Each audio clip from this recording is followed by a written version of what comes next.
Touch. People always talk about my come up, cause I've been going on every summer. Wanna talk about numbers, but your manager buying swipe show so bummy, ain't nobody out now that can touch us.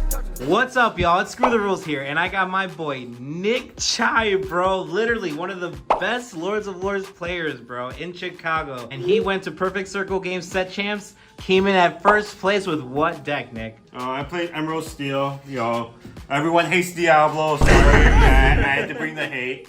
There's no more Hiram, so you know you gotta bring the next band card to the to the Set Champs while it still could be played. But did it feel nice to discard everyone's hand?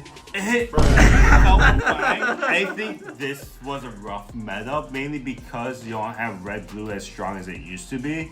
So people are teching in more anti-Diablo hate, right? Red-purple could go lower. They're playing Peter Pan. They're setting on a lot of brawls, right? You got purple steel in the meta now. It's doing really great. You have Fire the Cannons. You have Genies, Elsas, right? So every matchup feels like it's just very grindy, and you have to, you know, play around a lot of anti-Diablo hate. And then do you remember your matchups for Perfect Circle? Yeah, so my first round was against Amethyst Steel Brooms. My second was against Amethyst Steel Traditional. The third matchup was against Hyper Aggro Amber Amethyst. Fourth matchup was against red-blue items. This one had the B prep. I know B prep's been getting cut a lot in the meta, so he caught me off guard game 1 with B prep. Game 5, we ID'd, and then in the top 8, I was the 6th seed. I went into Purple Steel. That was the same person who beat me in round 2. I was able to flip the table. Let's go. Yeah, mainly because I knew the matchups, the cards from the first round. And so I was able to play around some of this anti-Diablo tech. Semifinals, I had to play my daughter. I had just won the Set Champs the day before and Not like spellbound. this. Congrats, Kaylee. Congrats. She was on her version of Diggy Diggy. I was able to just play around it using Ursula and Strength of the Raging Fire. And then the finals was against another Purple Steel player who had top 4 the night before. Shouts to Tyler. Tyler, very great player, right? It was a grind. It was actually caught on stream on Screw the Rules YouTube channel, so feel free to check that out. Check it out, guys. Went to 3 games, but I was able to play around the fact that the anti-Diablo hate, having Cove turn 2, right, is key. And that's why in my deck, I make sure I have 3 Coves, because getting Diablo up to 3 health is a big difference. Yeah, just lets you keep it alive, and you just keep drawing cards while your opponent discards their hand. Prince John is broken, man. Yeah, 1-2 ward, 2 lore, and you get to get value after you discard someone's hand. It's just plus value every time. Exactly, it just goes pretty crazy. But Nick, let's see this deck, bro. Let's see this deck list, man. So I mean, most of it you guys will be familiar with. Here's your standard 1-drop Diablos. That's the only 1-drop we play aside from the Cove. So you get the hand information, lets you plan out the rest of your game, right? So against like Steel Song, Diggy Diggy Ho, you might want to keep it in hand, and it's more important to play your turn 2 Ursulas. Right? Gotcha, okay. But otherwise, you're going for the nuts. Go Diablo into Hidden Cove, Shift Diablo, Sing Let the Storm Rage On. So we have our 2-drops here, right? Biggest 2-drop that you need is still Ursula. People keep forgetting. They don't think their songs, right? And then you have your 2-drop morphs, right? So we're running back the morph line. You can shift Beast on turn 3, right? Beast is hard to get rid of that early with 5 health. If you don't hit the Diablos, or you could shift onto Diablo on turn 3, or you could shift onto Pete on turn 4. Actually, in one of our games, playing him turn 2 into Ursula turn 3 into shifting Pete turn 4, and I was able to run away with the game. Oh man, that's awesome. All right, so morph, is it just gonna be a 3-of? It's a 3-of. I was playing 4 earlier in playtesting. It's just not a good top deck later on. You play with him to try to shift. Otherwise, he doesn't really impact the board as much, right? Gotcha, okay. But he's always a threat, but trying to keep up with Purple Steel or trying to keep up with Blurple, right? Unless you have a good shift target, he just doesn't really impact the board. Gotcha, But that's the trade-off for being able to shift into anything. I was gonna say, you also play that mental game. What's coming out? So you got Southern Chills, right? And his favorite partner, Prince John. So here's the discard package, right? You got your Hypnotize. Not like this. So this is where you want Prince John to combine.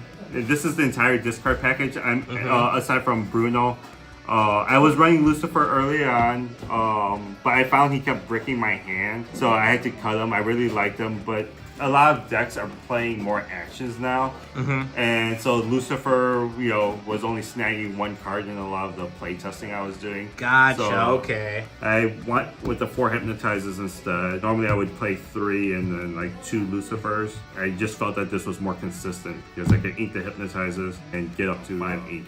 Yeah, that's still pretty crazy. And Hypnotize is one heck of a card. Favorite combo from back in the day. This was like in set 4. Oh. You play Ursula on turn 3, Prince John on turn 4, double sing, Sun and Chill, right? And you get to discard 2, draw 2, and have a lot of value. And then you have everyone's hated bird, Diablo. I think there's a lot of answers to Diablo, so I don't think he's as onerous as Hiram was. Gotcha. But obviously you hit him early, it feels very bad for the opponent. Then you have your 4 Pete's, very key, No especially in the actions. mirror. No actions. People are cutting B prep, but if you know they're on B prep, playing it into the 7 ink turn is key. Playing it against Steel Song when they drop an aerial is key. Prevent them from singing the wheel or getting rid of your board.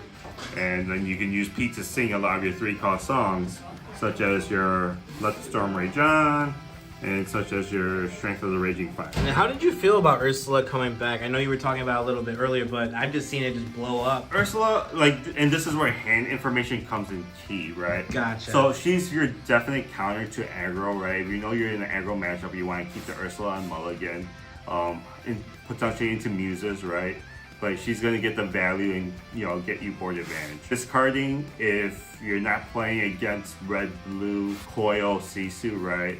She could get you plus value by double singing Sudden Chill. Unfortunately, against red, blue, she gets Broad, she gets Sisu with Coil, right? So she's someone that I tend to, if I'm playing it, it's just more to bait out the removal, right? And then I'll play Diablo the next turn. Gotcha, right? okay. That's where, again, hand information is key. Having a 1-drop Diablo or a 2-drop Ursula so that you know what you can play around and what you have to play into is very crucial to winning those matchups. Gotcha, okay, thank you, Nick. And then we got our 4th, Let the Storm Rage On. Not as powerful as it used to be. You have a lot more characters with 3 health, so it's hard to get rid of. But it does replace itself. You double sing it with Ursula, you get to draw 2, deal 4 damage. Yeah, that's pretty crazy. Yeah. Strength of the Raging Fire, your favorite $15 card. Everyone's still trying to get Bloodborne packs so that they can get it, because everyone loves Steel right now. And then I run 2 Plutos. So ooh, the spice! with all the rush characters to take out Diablo, Plutos I found were great to protect the Diablo against Elsas, against Peter Pan rushes, right? Or, if you drop the Ursula turn 3 and you want her to keep double singing, you double sing and you play the Pluto to protect her. So, yeah. Very strong. The 5/5 body also helps get rid of locations. So did he actually put in the work then during the set champs? Did you find out? He did. He did great into preventing the Elsa sometimes. It wasn't as great into Purple Steel if they're running the Crab and Fox package, because they can have the Crab run into it, buff something else, and then the Elsa still gets a clear shot at your Diablo. But using it to protect in the Steel Song matchup and the Blurple matchup, right, was pretty nice. Nice. You got your 2 Muses. I only run 2 because, again, there's very fewer characters with 2 strength or less nowadays. It felt great when I had the Lucifer because I could bounce back Lucifer, or if I had the Go-Go or a Doc, right? So it's mainly for anti-aggro or resetting your own character. If you're on quest with a Prince John, bounce back to Prince John. Oh, no way you did that! Very helpful, not as impactful as earlier in previous sets, just because of a lot more characters, especially Purple Steel. Everything has 3 or more strength. Gotcha, okay. And I mentioned Purple Steel a lot, mainly because our set champs was dominated by it. So it was an uphill climb playing against it, and we have a bunch of good Purple Steel players. Yeah, there was so many of them at the set champs. So I run 3 Beasts. This pairs well with the Morphs. It's your alternate draw condition, right? So your primary draws are either Diablo or Prince John, and then Beast is a great way to supplement that. One of the things I did was hey, I know my Diablo is going to get killed.